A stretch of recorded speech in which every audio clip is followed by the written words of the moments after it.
The ideal of a universal religion. How it must embrace different types of minds and methods.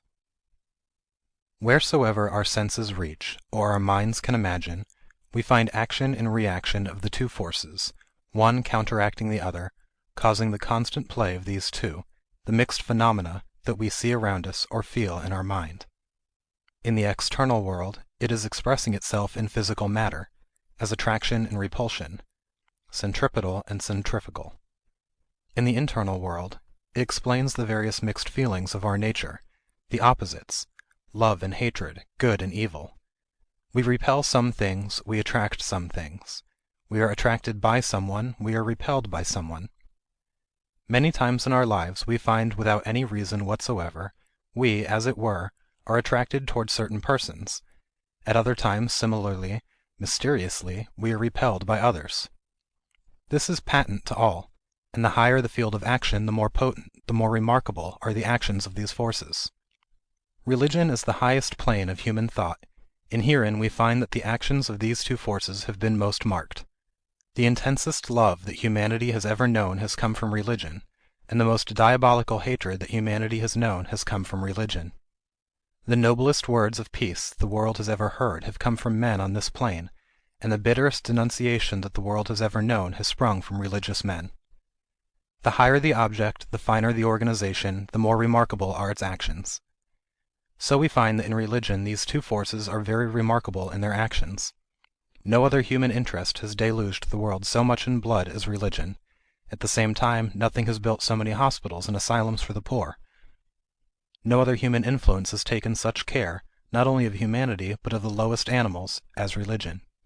Nothing makes us so cruel as religion. Nothing makes us so tender as religion. This has been in the past and will be in the future. Yet from the midst of this din and turmoil, and strife and struggling, the hatred and jealousy of religions and sects, from time to time arise potent voices, crying above all this noise, making themselves heard from pole to pole, as it were, for peace, for harmony. Will it ever come? Our subject for discussion is it possible that there ever should come harmony in this tremendous plane of struggle? The world is agitated in the latter part of this century by questions of harmony. In society various plans are being proposed, various attempts are made to carry them into practice, but we know how difficult that is. People find it almost impossible to mitigate the fury of the struggle of life, to tone down the tremendous nervous tension that is in man. Now, if it is so difficult to bring harmony and peace and love in this little bit of our life which deals with the physical plane of man, the external, gross, outward side, 1,000 times more difficult is it to bring peace and harmony in that internal nature of man. I would ask you for the time being to come out of the network of words. We are hearing from childhood such words as love and peace and brotherhood and equality and universal brotherhood. But they have become words without meaning, which we repeat like parrots, and it is natural for us to do so. We cannot help it. Great, gigantic souls who felt in their hearts these great ideas first manufactured these words, and at that time many understood their meaning. Later, ignorant people take the words and play upon them, and religion becomes a play in their hands, mere frothy words, not to be carried into practice. It becomes my father's religion, our nation's religion, your country's religion, and so forth. It becomes only a phase of patriotism. To bring harmony in religion, therefore, must be most difficult. Yet we will try to study this phenomenon. We see that in every religion there are three parts, I mean in every great and recognized religion. First, there is the philosophy, the doctrines, the ideals of that religion, which embodies the goal, embodies as it were the whole scope of that religion, lays before its votaries and followers the principle of that religion, the way to reach the goal. Next, that philosophy is embodied in mythology. So the second part is mythology. This mythology comes in the form of lives of men, or of supernatural beings, and so forth. It is the same thing as philosophy made a little more concrete. The abstractions of philosophy become concretized in the lives of men and supernatural beings. The last portion is the ritual. This is still more concrete, forms and ceremonies, various physical attitudes, flowers and incense, and everything that appeals to the senses. In this consists the ritual. You will find that everywhere recognized religions have all these three. Some lay more stress on one side, some on the other. We will take the first part, philosophy. Is there any universal philosophy for the world? Not yet. Each religion brings out its own doctrines and insists upon them as being the only real ones. And not only does it do that, but it thinks that the man who does not believe them must go to some horrible place. Some of them will not stop there. They will draw the sword to compel others to believe as they do. This is not through wickedness, but through a particular disease of the human brain called fanaticism. They are very sincere, these fanatics, the most sincere of human beings, but they are not more responsible than any other lunatics in the world. This disease of fanaticism is one of the most dangerous of all diseases. All the wickedness of human nature is aroused by it. Anger is stirred up, nerves are strung high, and human beings become like tigers. Is there any similarity, is there any harmony, any universal mythology? Certainly not. Each religion has its own mythology, with only this difference, that each one says, "My stories are not mythologies." For instance, take the question home. I simply mean to illustrate it. I do not mean any criticism of any religion. The Christian believes that God took the shape of a dove and came down, and they think this is history and not mythology. But the Hindu believes that God is manifested in the cow. Christians say that is mythology and not history, superstition. The Jews think that if an image be made in the form of a box or a chest with an angel on either side, then it is to be placed in the Holy of Holies, it is sacred to Jehovah. But if the image be made in the form of a beautiful man or woman, they say, "This horrible idol, break it down." This is our unity in mythology. If a man stands up and says, "My prophet did such and such a wonderful thing," others say that is superstition. But their prophet did a still more wonderful thing. They say that this is historical. Nobody in the world, as far as I have seen, is able to find out the fine distinction between history and mythology in the brains of these gentlemen. All these stories are mythological, mixed up with a little history. Next come the rituals. One sect has one particular form of ritual and thinks that is the holy form, and that the rituals of another sect are simply errant superstition. If one sect worships a peculiar sort of symbol, another sect says, "Oh, it's horrible." Take for instance the most general form of symbol. The phallus symbol is certainly a sexual symbol, but gradually that part of it was forgotten, and it stands as a symbol of the Creator. Those nations which have this as their symbol never think of it as the phallus. It is just a symbol, and there it ends. But a man from another race sees in it nothing but the phallus and begins to condemn it, yet at the same time may be doing something that to the phallic worshipper appears most horrible. I will take 2 points: the phallus symbol and the sacrament of the Christians. To the Christians, the phallus is horrible, and to the Hindus, the Christian sacrament is horrible. They say that the Christian sacrament, the killing of a man and eating his flesh and blood to get the good qualities of that man, is cannibalism. This is what some of the savage tribes do. If a man is brave, they kill him and eat his heart, because they think it will give them the qualities of bravery possessed by that man. Even such a devout Christian as Sir John Lubbock admits this, and says the origin of this symbol is in this savage idea. The Christians generally do not admit this idea of its origin, and what it may imply never comes to their minds. It stands for a holy thing, and that is all they want to know. So even in rituals there is no universal symbol, which can lead to a general recognition. Where then is this universality? How is it possible then to have a universal form of religion? That already exists. We all hear about the universal brotherhood, and how societies stand up and want to preach this. But to what does it amount? Universal brotherhood. We are all equal, therefore make a sect. As soon as you make a sect, you protest against equality, and thus it is no more. Mohammedans say universal brotherhood, but what comes in reality? Nobody who is not a Mohammedan will be admitted, he will have his throat cut. The Christians say universal brotherhood, but anyone who is not a Christian must go to that place and be eternally barbecued. So we are being carried on in this world after universal brotherhood and equality, universal equality of property, and thought, and everything. And I would simply ask you to look askance, and be a little reticent, and take a little care of yourselves when you hear such talk in this world. Behind it, many times, comes intensest selfishness. In the winter sometimes a cloud comes, it roars and roars, but it does not rain, but in the rainy season the clouds speak not, but deluge the world with water. So those who are really workers, and really feel the universal brotherhood of man, do not talk much, do not make little sects for universal brotherhood, but their acts, their whole body, their posture, their movements, their walk, eating, drinking, their whole life, show that brotherhood for mankind, that love and sympathy for all. They do not speak, they do. This world is getting full of blustering talk. We want a little more work and less talk. So far, we see that it is hard to find any universal ideas in this, and yet we know they exist.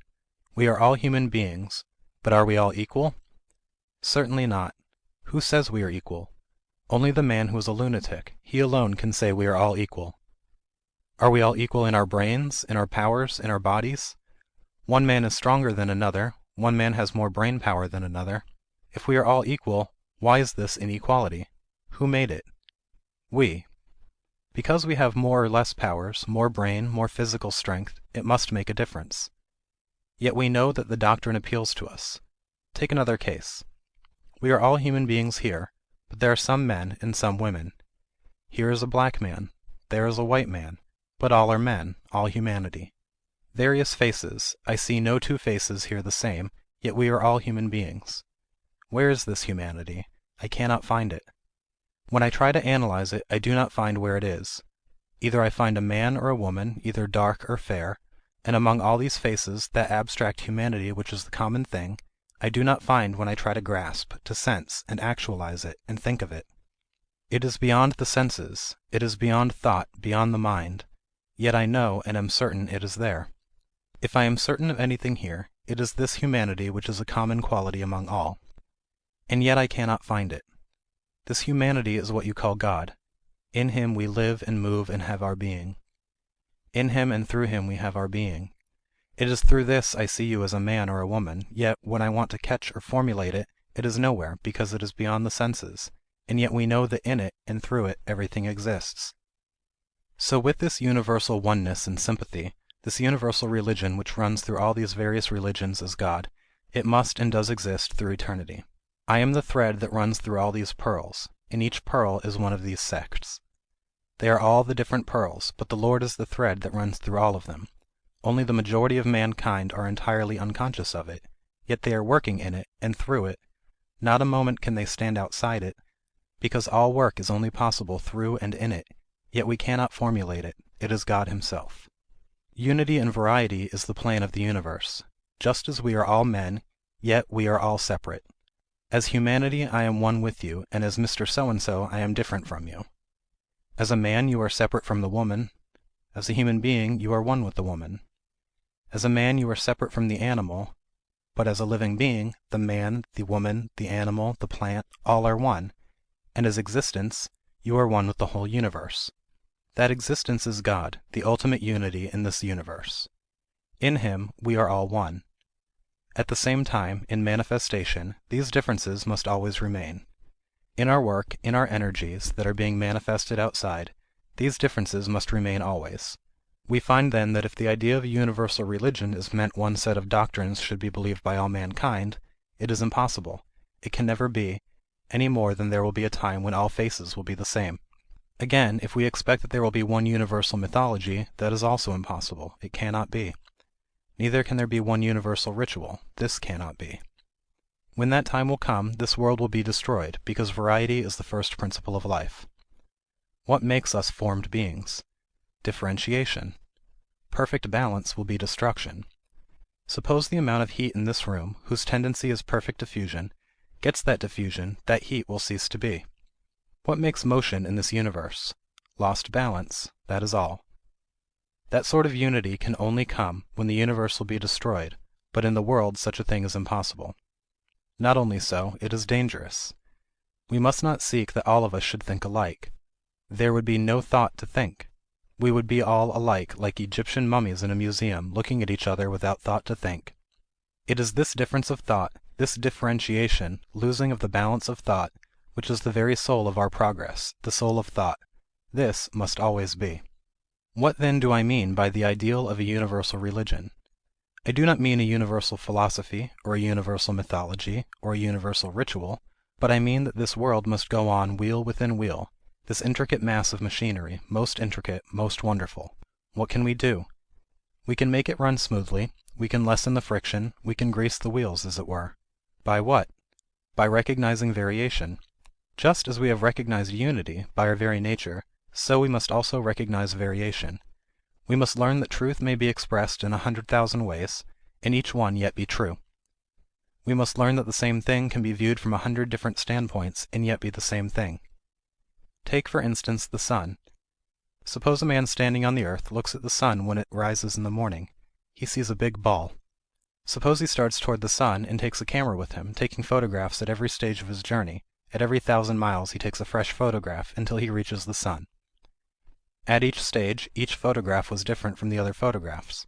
In fact, when he gets back he brings with him so many thousands of photographs of so many different suns, as it were, and yet we know it was the same sun photographed by the man at every stage of his progress. Even so with the Lord.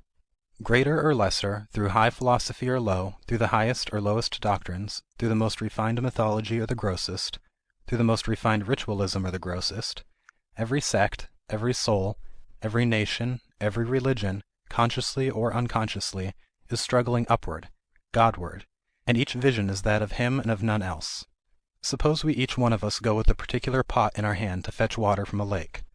Suppose one has a cup, another a jar, another a bigger jar, and so forth, and we all fill them.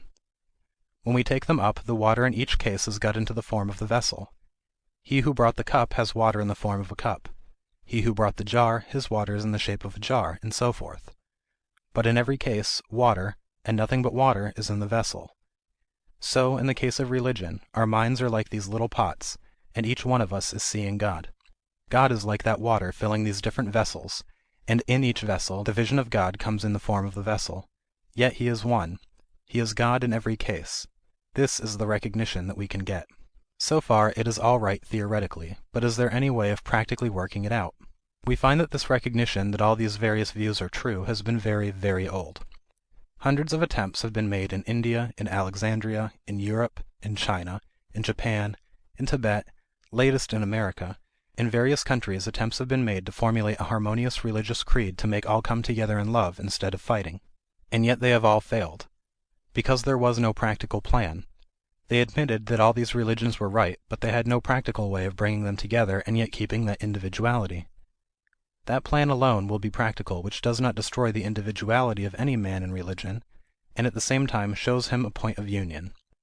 But so far, all these plans have been tried, while proposing to take in all these various views, have in practice tried to bring them down to a few doctrines, and so have produced merely a fresh sect, fighting, struggling, and pushing. I have also my little plan. I do not know whether it will work or not, and I want to present it to you for discussion. What is my plan? In the first place, I would ask mankind to recognize this maxim: do not destroy. Iconoclastic reformers do no good to the world. Break not anything down, but build. Help if you can. If you cannot, fold your hands and stand by, and see things go on.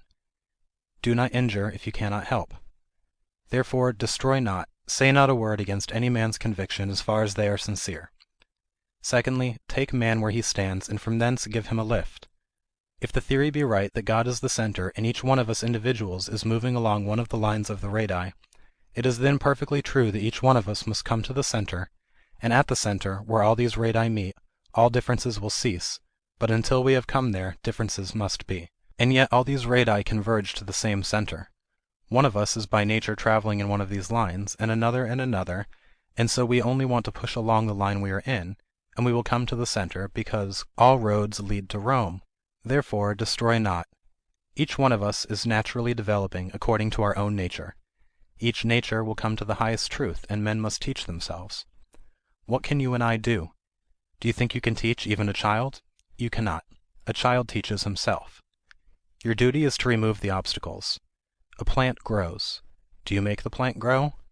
Your duty is to put a hedge round, and see that no animal eats up the plant, and there it ends.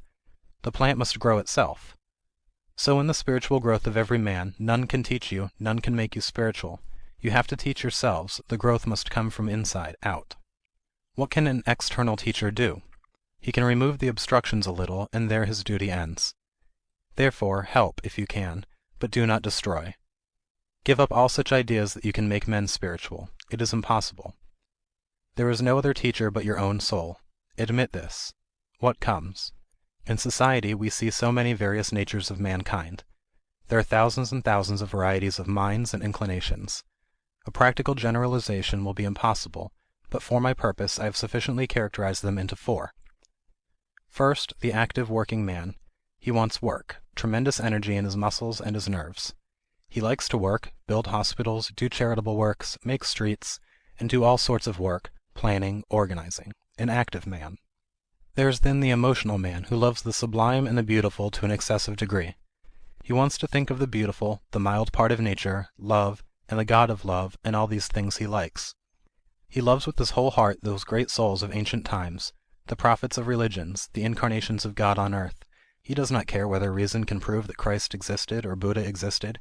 He does not care for the exact date when the Sermon on the Mount was preached, or the exact moment of Christ's birth. What he cares for is his personality, the figure before him. He does not even care whether it can be proved that such and such men existed or not. Such is his ideal.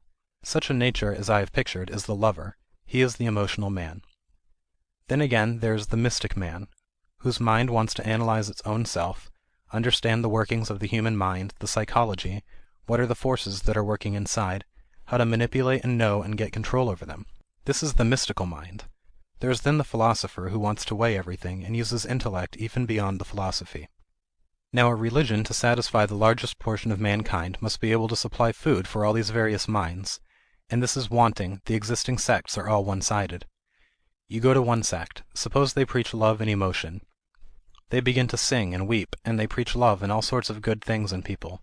But as soon as you say, "My friend, that is all right, but I want something stronger than that.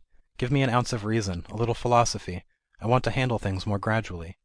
"Get out," they say. And they not only say get out, but want to send you to the other place if they can. The result is, that sect can only help people of an emotional mind, and none else. Others, they not only do not help, but try to destroy, and the most wicked part of the whole thing is, that they will not only not help others, but do not believe that they are sincere, and the sooner they get out, the better. There is the failing of the whole thing. Suppose you were in a sect of philosophers, talking of the mystic wisdom of India and the East, and all these big psychological terms 50 syllables long, and suppose a man like me, a common everyday man, goes there and says, "Can you tell me anything to make me spiritual?" The first thing they do is smile and say, "Oh, you are too far below us in reason to exist. What do you know of spirituality?" They are high up philosophers. They show you the door. Then there are the mystical sects who are talking all sorts of things about different planes of existence, different states of mind, and what the power of the mind can do, and if you are an ordinary man and say, "Show me anything good that I can do. I am not given much to that sort of speculation. Can you give me anything that fits me?" They will smile and say, "Look at that fool. He is nobody.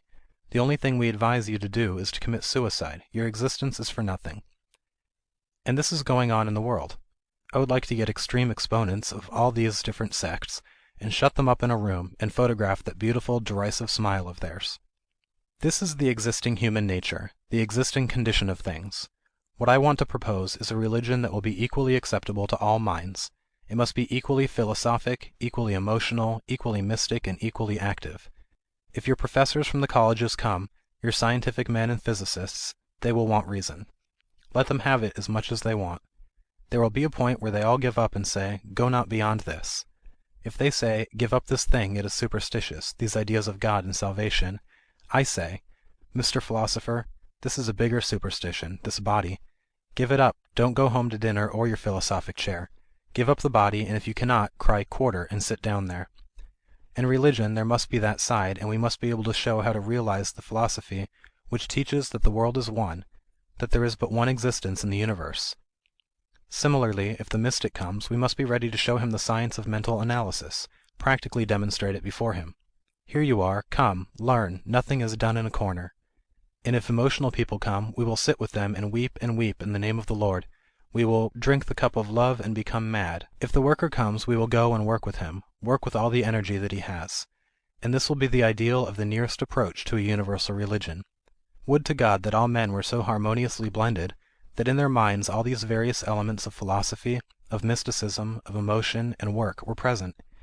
And yet that is the ideal, my ideal, of a man. Everyone who has only one or two of these, I call one-sided, and that is why this world is almost full of these one-sided men, with only one road in which they can move, and anything else is dangerous and horrible to them. The attempt to help mankind to become wonderfully balanced in these 4 directions is my ideal of religion. And this religion is what we in India call yoga, union between God and man, union between the lower self and the higher self. To the worker it is union between men and the whole of humanity. To the mystic, between his lower and higher self. To the lover, union between him and the God of love, and to the philosopher it is union of all existence. This is what is meant by yoga. This is a Sanskrit term, and these four divisions in Sanskrit have different names. The man who seeks after this union is called yogi. The worker is called karma yogi. But he who seeks it through love is called bhakti yogi. He who seeks it through mysticism is called raja yogi. And he who seeks it through philosophy is called jnana yogi. So this word yoga comprises them all. Now first of all I will take up Raja Yoga. What is this Raja Yoga controlling the mind? In this country you are associating all sorts of hobgoblins with the word yoga. I am afraid therefore I must start by telling you that it has nothing to do with such things. No one of these yogas gives up reason, no one of them asks you to deliver your reason hoodwinked into the hands of priests, or any type whatever. No one of them asks that you give your allegiance to any superhuman messenger. Each one of them tells you to cling to your reason, to hold fast to reason. We find in all beings three sorts of instruments of knowledge. The first is the instinct, which you find mostly in animals and to some degree in man, the lowest instrument of knowledge. What is the second instrument of knowledge? Reasoning. You find that mostly in men. Now, in the first place, instinct is insufficient, as you see in the animals, the sphere of their action is very limited, and within that limit instinct acts. When it comes in man, it is developed into reason. The sphere has become enlarged. Yet it is still very insufficient. It can get only a little way and then it stops. There it tells us it cannot go any further, and if you want to push it any further, the result is helpless confusion. Reason itself becomes unreasonable. The whole of logic becomes an argument in a circle. Take for instance the very basis of our perception, matter and force. What is matter? That which is acted upon by force. And force? That which acts upon matter. You see the complication, what the logicians call seesaw, one idea depending on the other, and that also depending on this one. You find a tremendous wall before the reason, beyond which reasoning cannot go, yet it wants to get into the infinite beyond. This world of ours, this universe which our senses feel, or our mind thinks of, is but one bit of the infinite which has been projected into the plane of consciousness, and within that little limit which has been caught in the network of consciousness works our reason, and not beyond. Therefore there must be some other instrument to take us beyond, and that instrument is called inspiration. So instinct, reason, and inspiration are the three instruments of knowledge. Instinct belongs to the animals, reason to men, and inspiration to God-men. But in all human beings are the germs of these three instruments of knowledge. They have got to be evolved, but they must be there. This must be remembered, that one is the development of the other, and therefore does not contradict the other. It is reason that develops into inspiration, and therefore inspiration does not contradict reason, but fulfills. Things which reason cannot get are brought to light by inspiration, but do not contradict reason. The old man does not contradict the child, but fulfills the child. Therefore you must always remember this, that the great danger lies here. Many times instinct is presented before the world as inspiration, and then come all the spurious claims. A fool or semi-lunatic thinks the jargons going on in his brain are inspirations, and he wants men to follow him. The most contradictory, irrational nonsense has been preached in the world, simply the instinctive jargon of lunatic brains trying to pass for inspiration. The first test must be that it must not contradict reason. So you see this is the basis of all these yogas. We take the Raja Yoga, the psychological way to union. It is a vast subject, and I will only point out to you the central idea of this yoga. There is one method in all knowledge that we have. From the lowest to the highest, from the smallest worm to the highest yogi, they have to use the same method, and that method is called concentration. The chemist who is working in his laboratory has concentrated all the powers of his mind, and brought them into one focus, and thrown them on the elements, and they stand analyzed, and his knowledge comes. The astronomer has concentrated the thoughts of his mind, and brought them into one focus, and he throws them through his telescope, and stars and systems roll forward, and give up their mysteries to him. So in every case, the professor in his chair, the student with his book, every man who is working. You are hearing me, and if my words interest you, your mind will be concentrated, and suppose a clock strikes or something happens, you will not hear it on account of this. And the more you are able to concentrate your mind, the better you will understand me. And the more I concentrate my love and powers, the better I will be able to tell you what I want to convey. And the more this power of concentration is in the mind, the more knowledge it can get, because this is the one and only method of knowledge. Down to the lowest shoe black. If he has more concentration, he will black shoes better. The cook will cook a meal better. In making money or in worshipping God or doing anything, the stronger the power of concentration, the better will that work be. This is the one call, the one knock which opens the gates of nature and lets out the floods of light. This is the only key, the one power, concentration. This system of Raja Yoga deals almost exclusively with this. In the present state of our body we are so much distracted, the mind is frittering away its energies upon 100 sorts of things. As soon as I try to calm my thoughts and concentrate my mind upon one object of knowledge, thousands of thoughts rush into the brain, thousands of thoughts rush into the mind, and disturb it. How to check that, bring it under control, this is the whole subject of study in Raja Yoga. We take the next, Karma Yoga, that of work. It is evident in society how there are so many persons who like some sort of activity, whose mind cannot be concentrated upon the plane of thought alone, and who have but one idea, concretized in work, visible and tangible. Yet there must be a science of that too. Each one of us is working, but the majority of us fritter away the greater portion of our energies because we do not know the secret of work. Where to work and how to work is the secret, how to employ the most part of our energies, how to bring them all to bear on the work that is before us. And along with that comes the other great objection with all work: work must cause pain, and all misery and pain come from attachment. I want to do work, I want to do good to a human being, and it is 90 to 1 that that human being that I have helped will be ungrateful and go against me, and the result is pain. That will deter mankind from working, and spoils a good portion of their work and of the energy of mankind, this fear and this misery. Karma Yoga teaches how to work for work's sake, unattached, without caring who is helped and what for. The Karma Yogi works through his own nature, because it is good to work, and he has no object beyond that. His station in this world is that of a giver, and he never receives. He knows that he is giving, and does not ask anything back, and therefore he eludes the grasp of misery. The feeling of pain which comes is the reaction from attachment. There is then Bhakti Yoga, for the emotional nature, the lover. He wants to love God, he wants all sorts of rituals, flowers and incense, beautiful buildings, forms, and all these things. Do you mean to say they are wrong? One fact I will tell you. It is better for you to remember, in this country especially, that spiritual giants have been only produced by those sects which have got a very rich mythology and ritual. All those sects, who wanted to worship God without any form or ceremony, crushed without mercy everything that was beautiful and sublime. Their religion becomes a fanaticism at best, a dry thing. The history of the world is a standing witness to this fact. Therefore, do not decry these rituals and these mythologies. Let people have them, let those who desire go through them. Neither have that little derisive smile, they are fools, let them have it. Not so. The greatest men I have seen in my life, the most wonderfully developed, have all come from these rituals. I do not hold myself worthy to stand at their feet. For me to criticize them? How do I know how these ideas act upon the human mind, what to accept and what to reject? We go on criticizing everything in the world. Therefore, let them have it. Let people have all the mythology they want, all the beautiful inspirations they want, for you must always know that these emotional natures do not care for your definition of the truth. God to them is something tangible, the only thing that is real. They feel, hear, and see it, and love it. They do not stop to analyze it. Your rationalist seems to be like that fool who, when he saw a beautiful statue, wanted to break it to pieces to see the material it was made of. Let them have God.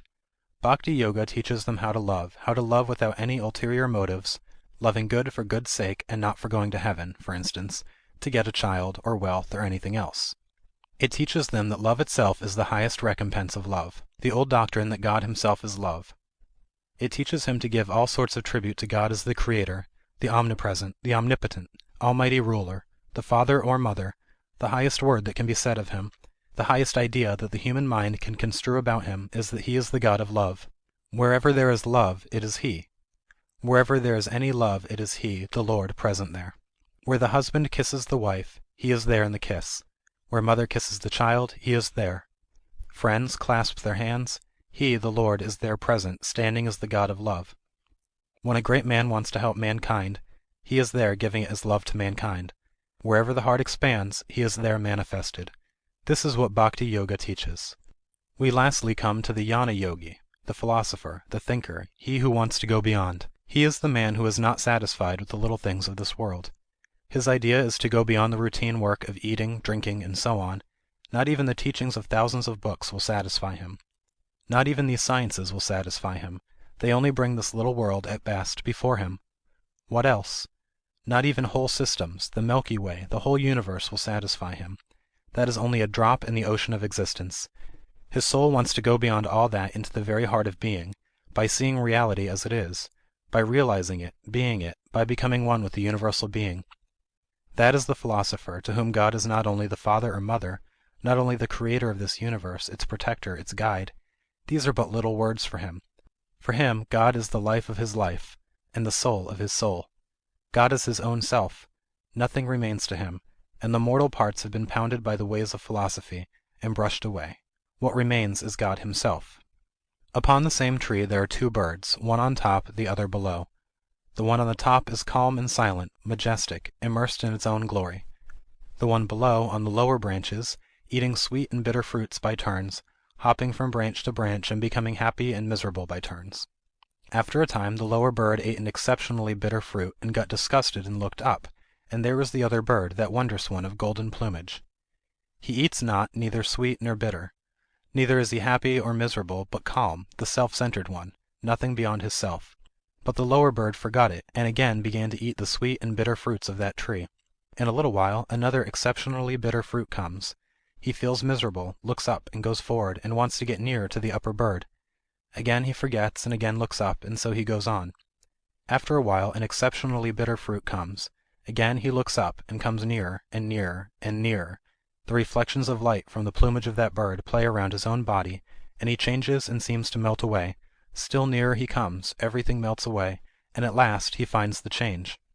The lower bird was only the shadow, the reflection.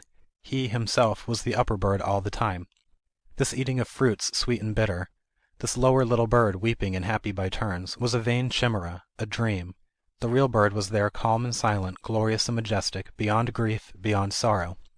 The upper bird is God, the Lord of this universe, and the lower bird is the human soul, eating the sweet and bitter fruits of this world, and then comes a blow. For a time he stops and goes toward the unknown for a moment, and a flood of light comes. He thinks this world is vain.